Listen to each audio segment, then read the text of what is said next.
Imagine cities with intricate plumbing systems and grid-like streets flourishing more than 4,500 years ago, while much of Europe was still in the Stone Age. Picture hunter-gatherers, people who hadn't even started farming, carving and erecting massive, intricately decorated stone pillars weighing up to 20 tons 6,000 years before Stonehenge was even a blueprint. Envision a civilization in the Americas building monumental pyramids and complex urban centers at the same time as the ancient Egyptians. Yet they apparently did so without inventing pottery or the wheel, and with little evidence of warfare.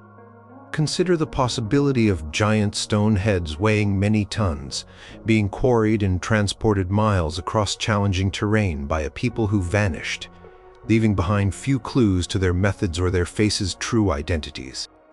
Think about perfectly cut, interlocking stone blocks at a high-altitude site, so precise that not even a razor blade can fit between them, shaped from incredibly hard rock with tools we still debate. And what if an isolated island people carved and moved colossal statues hundreds of years ago, using methods that are still debated, and developed a unique script that no one today can fully read? Number 6. The enigmatic engineers of Puma, Punku, and Tiwanaku. High in the arid Andes mountains of Bolivia, at an altitude of nearly 13,000 feet, lies a site that continues to baffle engineers, archaeologists, and historians alike. Puma Punku. Part of the larger ancient city of Tiwanaku. A civilization that flourished long before the Inca Empire, Puma Punku stands out for its astonishingly precise stonework. The name itself in Aymara means Gate of the Puma, hinting at a ceremonial significance that is still not fully understood. The stones of Puma Punku are not just big, they are impossibly, perfectly shaped. We're talking about massive blocks of red sandstone and andesite, some weighing over 100 tons. The largest single stone is estimated to be around 7.81 meters long, 5.17 meters wide, averages 1.07 meters thick, and is estimated to weigh about 131 metric tons. This colossal piece was quarried from a site roughly 10 kilometers away. Another even harder andesite stone, used for intricate carvings, was quarried from near Lake Titicaca, about 90 kilometers away across the lake. How these ancient people, without the wheel for transport over land, without draft animals like horses or oxen, the llamas were pack animals, but couldn't pull such weights, moved these behemoths across rugged terrain and then across a lake remains a profound question. But it's not just the size and transportation that astound, it's the precision. Many of the blocks are cut with such exactitude that they fit together without mortar, like pieces of a giant, complex puzzle. Some stones feature perfectly straight edges, 90-degree angles, and incredibly smooth, almost polished surfaces. Then there are the famous H blocks. These are andesite blocks, all of a standardized design, intricately cut with multiple planes, interior angles, and grooves. They look almost machine-made, as if stamped out of a mold. Yet they are carved from incredibly hard volcanic rock. Some of these H blocks have as many as 80 faces, all precisely angled. Tools supposedly available to the Tiwanaku culture were stone hammers, bronze chisels, though bronze is softer than andesite, and perhaps obsidian. While skilled artisans can achieve remarkable results with simple tools over time, the sheer scale, the uniformity of some complex pieces like the H blocks, and the almost unnervingly perfect flat surfaces and sharp, uneroded interior corners. Some stones feature small, regularly spaced drill holes, suggesting a method of boring into the rock, perhaps to split it or for decorative purposes. What kind of drill bits could achieve this in andesite with such regularity? Scientists and archaeologists propose various methods: patient pounding with stone tools, laborious grinding with sand and water, the use of plumb bobs and levels for accuracy.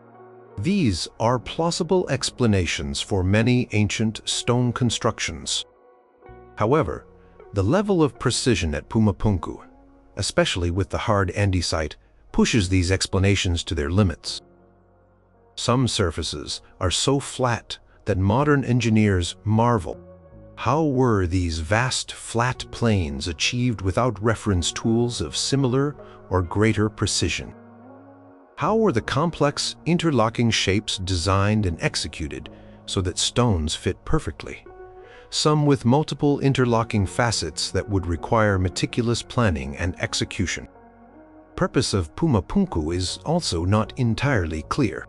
It was likely a ceremonial or ritual center part of the grander Tiwanaku capital, which was a major political and religious hub for centuries, influencing a vast area of the southern Andes. But what specific rituals took place amidst these incredible stones? What did the H-blocks signify, or what function did they serve? The site today is a field of scattered broken monoliths, toppled and disarrayed perhaps by earthquakes or by later cultures dismantling the site for their own building projects. This destruction makes it harder to piece together the original layout and intent. Tiwanaku civilization itself declined around 1000 AD, possibly due to climate change leading to prolonged drought, which would have devastated their sophisticated agricultural systems based on raised fields. When their society unraveled, it seems the knowledge of how they achieved such masonry marvels may have unraveled with it, or at least was not passed on in a way that survived to be clearly understood today. Science continues to investigate, conducting experiments with replica tools and analyzing the stonework. Yet the full story of how these ancient Indians became such master stone workers, achieving a level of precision that would be a challenge even with some modern technologies, remains partly shrouded.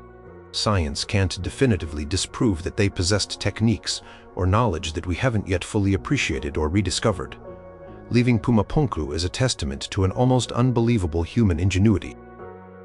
Number 5.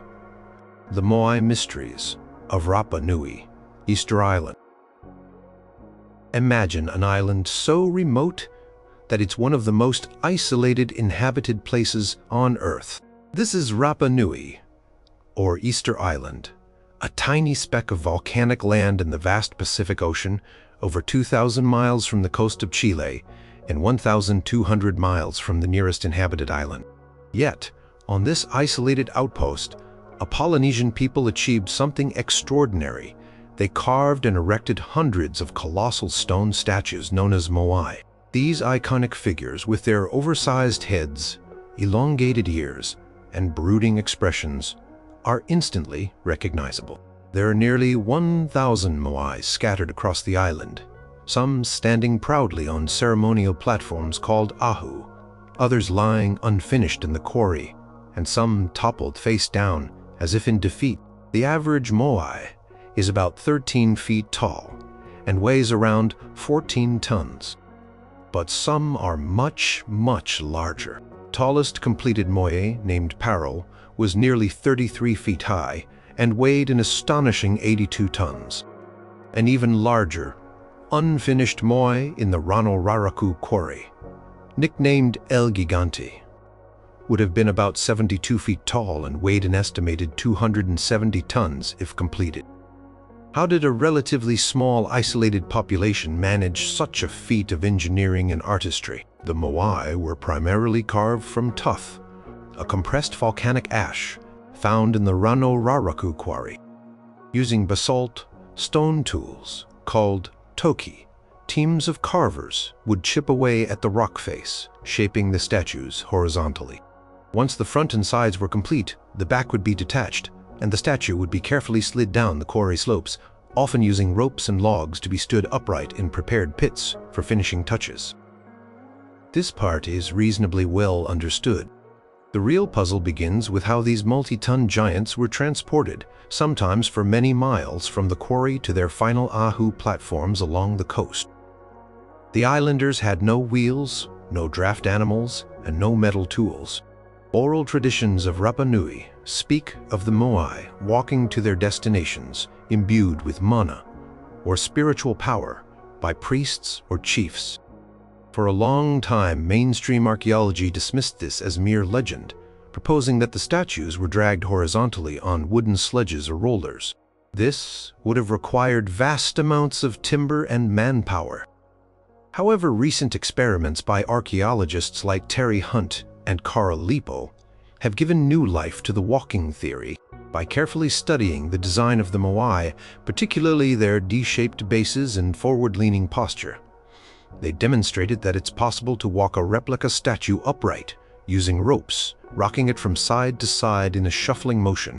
This method requires fewer people and less timber than dragging, aligning better with the island's likely resource constraints. Yet, the debate is far from settled. Other researchers still favor sledge theories, and the exact methods used for all the statues, especially the largest ones, remain a subject of intense discussion. Science can't definitively prove one method was used exclusively, nor can it entirely dismiss the ingenuity implied by the islanders' own accounts. Then there are the pukao, the reddish stone hats or topknots that adorned some moai. These were carved from a different quarry, Puna Punku, which produced a light red scoria. Some pukao weigh up to 12 tons. How were these massive cylinders raised to the top of the already standing statues, sometimes 30 feet in the air? Theories include building large earthen or stone ramps, or using lever systems.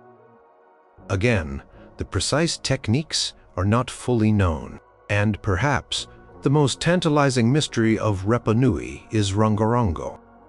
This is a system of glyphs inscribed on wooden tablets that constitutes one of the few independently invented scripts in human history, if it is indeed true writing representing language. Fewer than 30 of these tablets survive.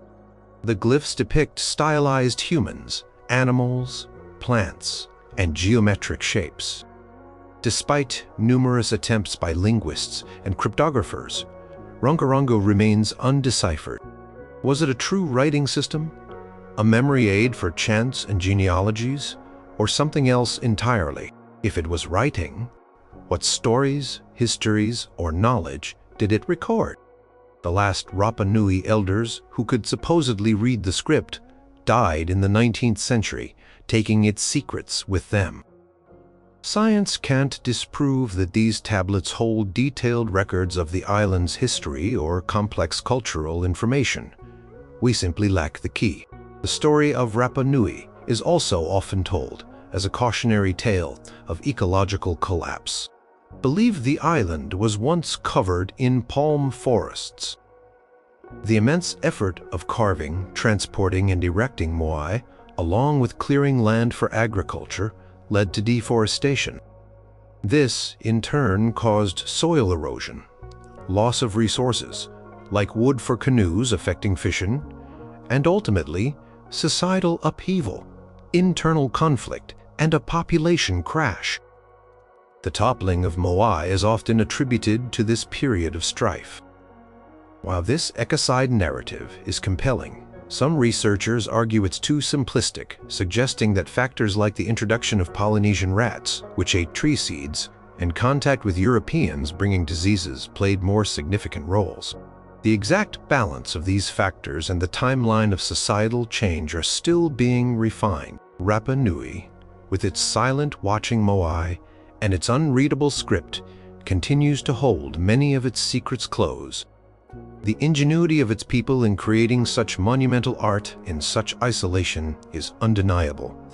But the full story of how they did it, what their symbols meant, and the precise nature of their societal transformations remains an enduring enigma. Number 4. The Olmec Colossus creators and their vanished world.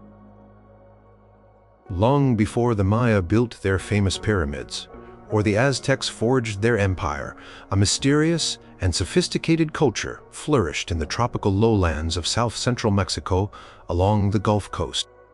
These were the Olmec, often dubbed the mother culture of Mesoamerica, because so many later civilizations in the region inherited and adapted Olmec innovations, from religious concepts to artistic styles, and perhaps even early forms of writing and calendrics.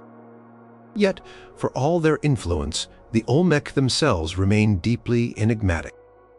They rose, created monumental art and complex centers, and then seemed to fade, leaving behind more questions than answers. The most iconic and baffling legacy of the Olmec are their colossal heads.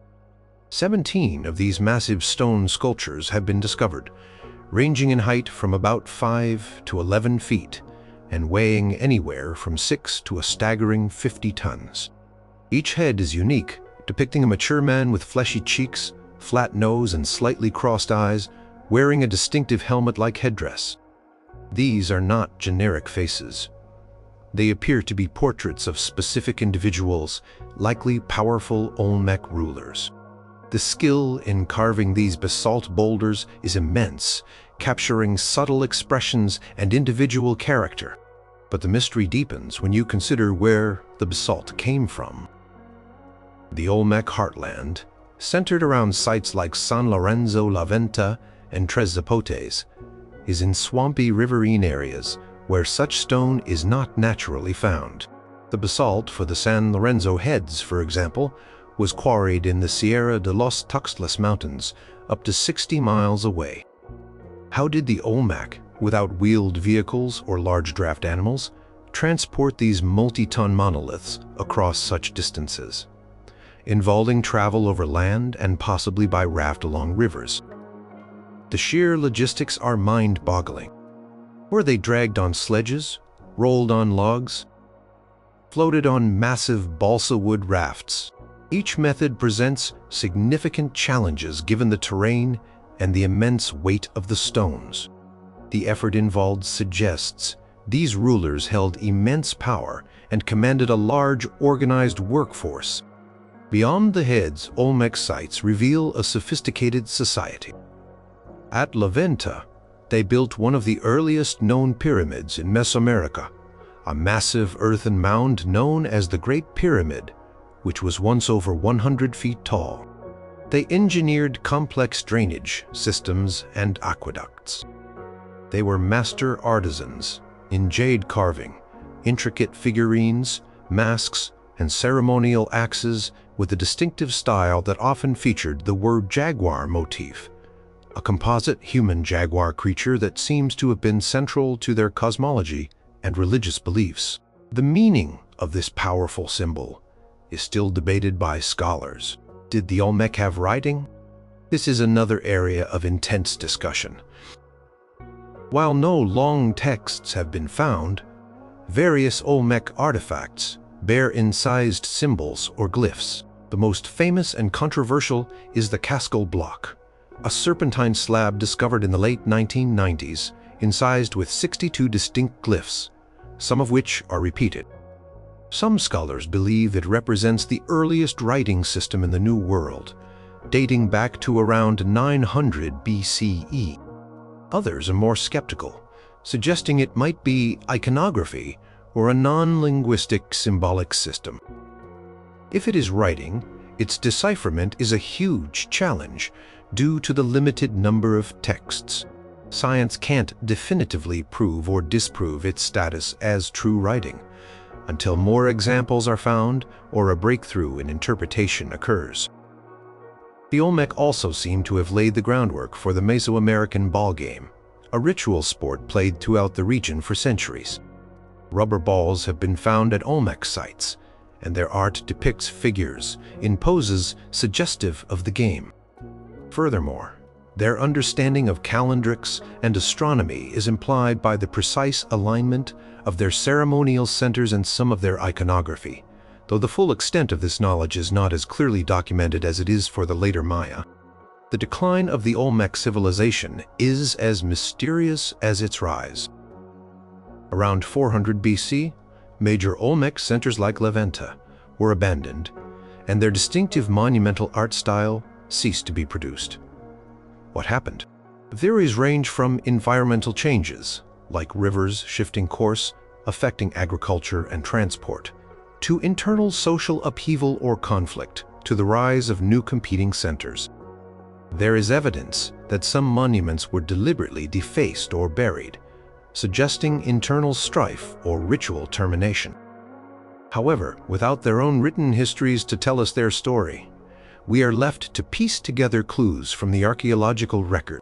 The Olmec left an indelible mark on Mesoamerica, but they themselves remain shadowy figures. Who were these people? Where did their distinct culture originate?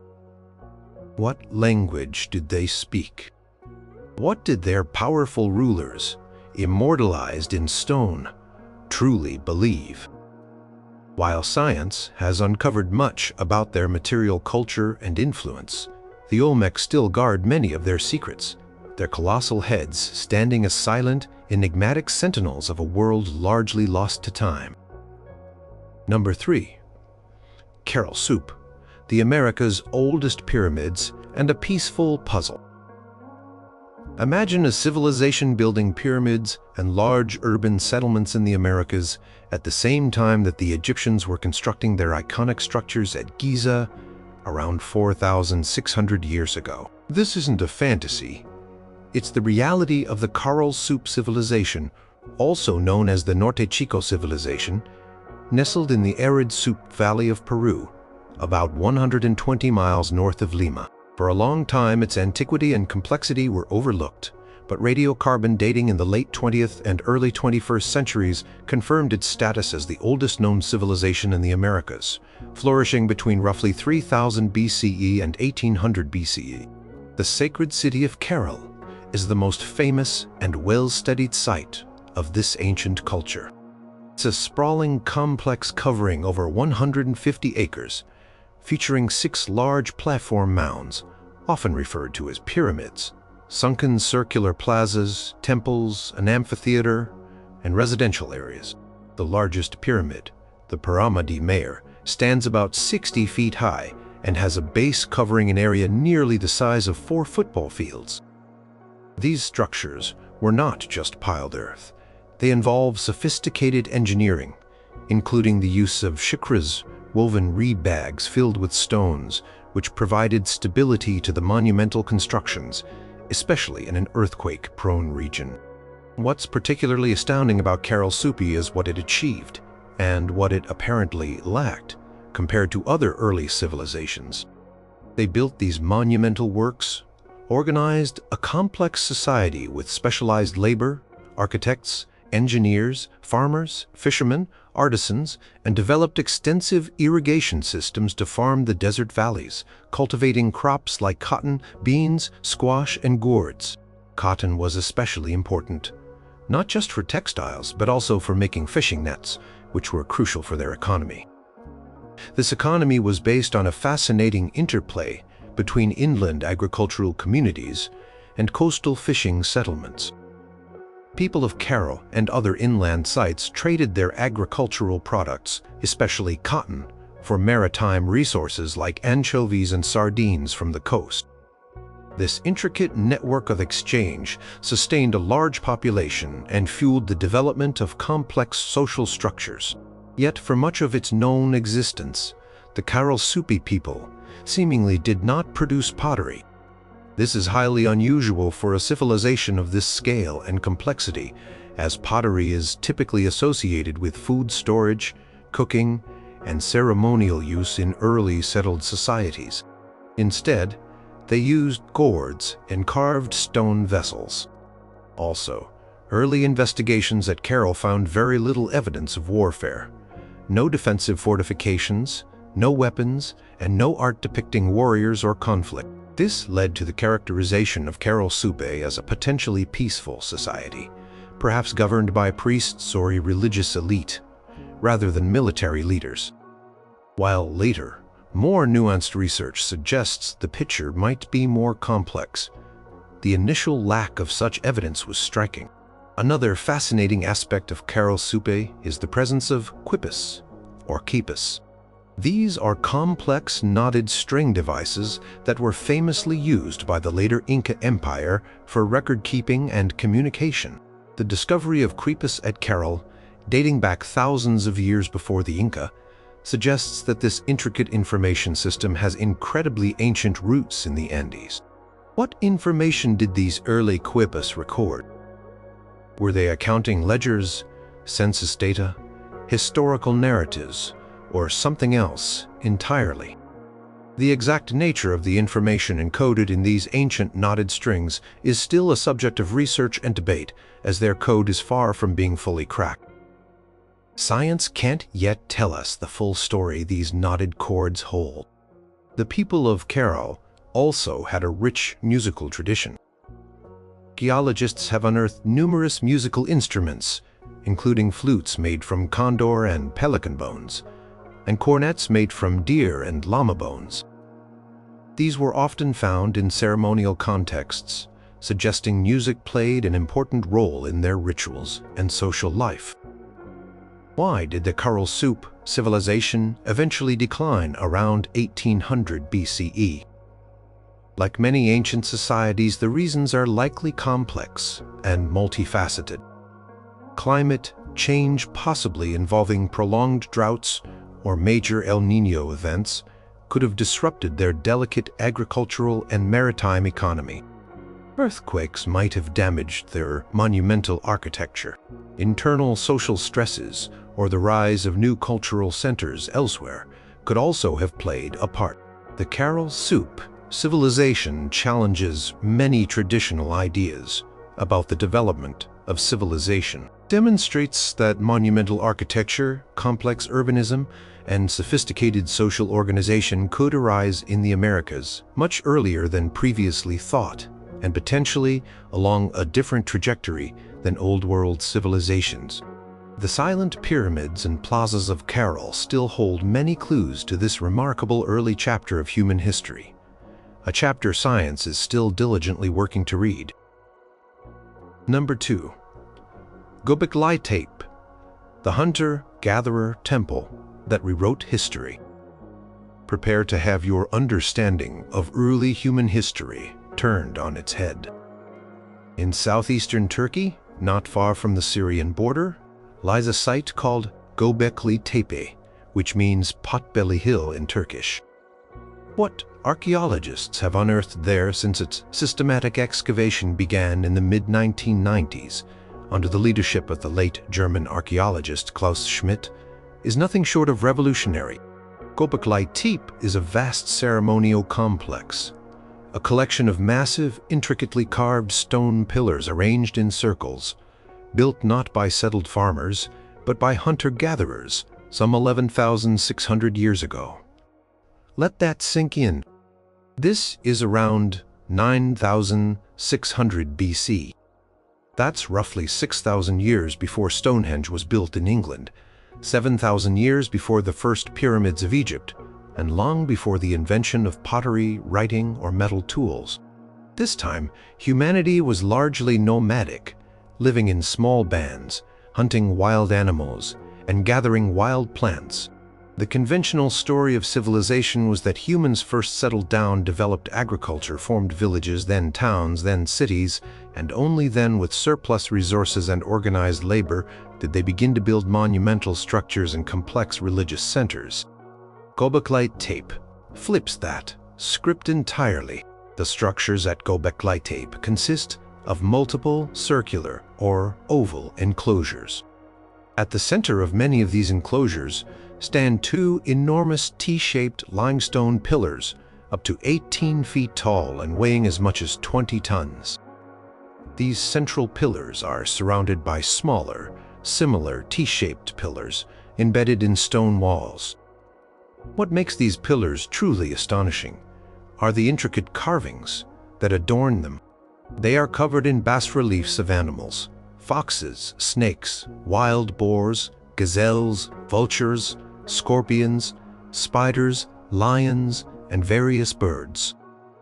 There are also abstract symbols and, more rarely, stylized human figures, sometimes depicted with belts or loincloths, and hands that seem to meet at the navel on the pillar's narrow edge, suggesting the T-shape itself might represent a stylized human form. The level of artistry and symbolism is incredible for people supposedly living a simple hunter-gatherer lifestyle. The animals are not just random doodles, they are depicted with naturalistic detail and often in dynamic poses. What did they mean? Were they spirit animals, totems, depictions of mythical beasts, or elements of shamanistic rituals? We don't know for sure. Klaus Schmidt himself believed Göbekli Tepe was a cathedral on a hill, a sacred pilgrimage site for hunter-gatherer groups across a wide region. The sheer effort involved in creating Göbekli Tepe is staggering. The limestone pillars were quarried from nearby stone beds using simple flint tools. Moving these multi-ton monoliths, some weighing as much as 3 large elephants, to the hilltop, and erecting them would have required immense coordination and a significant labor force. How did nomadic hunter-gatherers, presumably living in small dispersed groups, organize themselves for such a massive sustained construction project? It implies a level of social complexity, planning, and shared purpose previously thought impossible for pre-agricultural societies. Did the act of coming together to build and use this ceremonial center itself spur social development, and perhaps even lead towards sedentism and agriculture? This is one of the profound questions Göbekli Tepe raises. It suggests that perhaps it was the need for organized religion or communal ritual that came first, driving people to cooperate on a large scale, and that agriculture followed as a way to sustain these larger, more settled gatherings. Another mystery of Göbekli Tepe is that, after centuries of use, around 8,200 BC, the entire site seems to have been deliberately and carefully buried. The enclosures were filled with earth, stone, debris, and animal bones. Why would people spend generations building such a magnificent complex only to intentionally entomb it? Was it a ritual act of decommissioning? Did beliefs change? Was it to protect it from some perceived threat or to preserve its sanctity for the future? We can only speculate. This careful burial is one reason the site remained so well preserved for millennia until its rediscovery. Archaeologists have only excavated a small fraction of Göbekli Tepe. Geophysical surveys indicate that there are many more enclosures and pillars still buried beneath the hill. What further wonders and revelations lie hidden there? Göbekli Tepe fundamentally challenges our understanding of the Neolithic Revolution and the origins of civilization. It shows that hunter-gatherers were capable of far more sophisticated artistic expression, architectural planning, and social organization than previously imagined. Science can't yet tell us the exact beliefs of its builders, the precise meaning of its stunning carvings, or the full story of why it was created and then abandoned and buried. It stands as a profound testament to the deep antiquity of human spirituality and our capacity for monumental undertakings, pushing back the timeline of complex human endeavor by thousands of years. Number 1. The Indus Valley Civilization. Lost cities of a forgotten script. Imagine sprawling cities with populations in the tens of thousands, laid out on precise grid patterns, boasting sophisticated water management systems with indoor plumbing and public baths, all flourishing over 4,500 years ago. This was the Indus Valley Civilization, IVC, also known as the Harappan Civilization, which thrived from around 3,300 BCE to 1,300 BCE in what is now modern-day Pakistan and northwest India. It was one of the world's 3 earliest urban civilizations, alongside Mesopotamia and ancient Egypt, yet in many ways it remains the most enigmatic. At its peak, the Indus Valley Civilization covered an enormous area, larger than ancient Egypt and Mesopotamia, combined with hundreds of sites discovered, ranging from small villages to major urban centers like Harappa, Mohenjo-Daro, meaning Mound of the Dead, Dholavira, Ganeriwala, and Rekimari. Mohenjo-Daro and Harappa were marvels of urban planning. Streets were laid out in a regular grid, oriented to the cardinal directions. Houses, often multi-storied and built from standardized baked bricks, frequently had their own wells, bathrooms, and connections to complex covered drainage systems that ran beneath the streets, a level of sanitation unmatched in many parts of the world until Roman times, or even later. One of the most striking features of Mohenjo-Daro is the Great Bath, a large, watertight public tank, possibly used for ritual purification, built with remarkable precision from bricks and sealed with natural bitumen. The cities also had granaries for storing surplus food, and what appear to be public buildings or assembly halls, though notably, there's a conspicuous absence of grand palaces for rulers or massive monumental temples like those found in Egypt or Mesopotamia. This has led to speculation about the nature of their governance. Was it more egalitarian or ruled by a council of elites, perhaps merchants or priests, rather than a single divine king? The Indus people were skilled artisans and technologists. They developed highly standardized systems of weights and measures, evident in the precisely cut cubical chert weights found across numerous sites, suggesting a well-regulated system of trade and commerce. They were adept at metallurgy, working with copper, bronze, lead, and tin to create tools, weapons, and ornaments. They produced distinctive pottery, often decorated with geometric patterns or animal motifs. Small, finely carved steatite seals are among the most famous Indus artifacts. These seals, typically square, bear intricate carvings of animals like bulls, especially a unicorn-like figure, elephants, rhinoceroses, and tigers, alongside short inscriptions in a script that remains one of history's great unsolved puzzles. This script is the Indus script. Thousands of short inscriptions, averaging about 5 symbols each, have been found on seals, pottery, tablets, and other objects. Despite decades of research by linguists and cryptographers from around the world, it has not been deciphered. We don't know what language, or languages it represents, what kind of writing system it is. Logographic, syllabic, alphabetic, or a mix, or what these brief texts actually say. Are they names, titles, religious invocations, trade records, or something else entirely? Until this script is cracked, a vast part of the Indus people's thoughts, beliefs, and history remains locked away. Science can't disprove that these symbols contain complex, historical, economic, or religious information. The potential is there, tantalizingly out of reach. The brevity of the inscriptions makes decipherment incredibly challenging, as does the lack of a bilingual text, like a Rosetta Stone, to provide a key. The decline of the Indus Valley civilization, beginning around 1900 BCE, is another profound mystery. The great cities were gradually abandoned. Their sophisticated urban infrastructure fell into disrepair, and the population dispersed into smaller, more rural settlements. The distinctive script, seals, and standardized weights and measures disappeared. What caused this deurbanization and societal transformation? There's no single, universally accepted answer. Early theories focusing on a supposed Aryan invasion have been largely discredited due to lack of strong archaeological or genetic evidence for a large-scale conquest during this period. More likely, a combination of factors was at play. Climate change is a leading contender. Shifts in monsoon patterns could have led to prolonged droughts or floods severely impacting the agriculture that sustained the urban populations.